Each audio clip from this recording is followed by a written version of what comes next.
తర్వాత శ్రీ సాయిలీల మాసపత్రికలో శ్రీ సాయి చరిత్రమును కొంచెముగా ప్రకటించాను.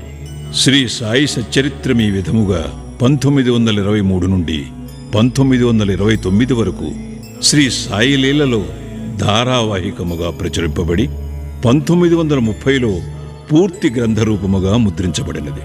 కనుక శ్రీ సాయి సచ్చరిత్రమును ప్రస్తుత గ్రంథము అధికారమైనది. షిరిడీలో శ్రీ సాయిబాబా సశరీరులుగా యుండగా దర్శించుకుని భాగ్యము లభించిన సాయి భక్తులకు ఈ గ్రంథము నిజముగా ఒక వరము.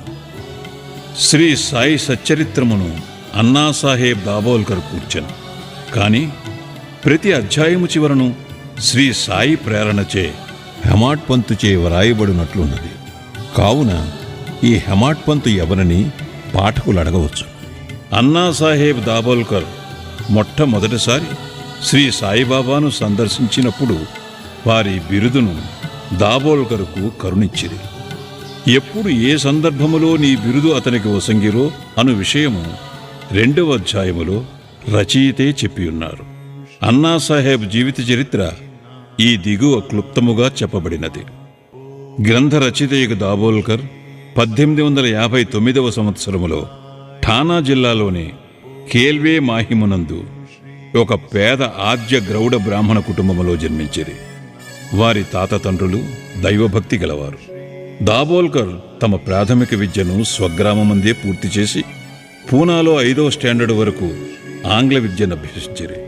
కుటుంబ ఆర్థిక పరిస్థితులంత బాగుగా నుండకుండుటచే వారు పై క్లాసులు చదువుకునుట మానుకొనిరి.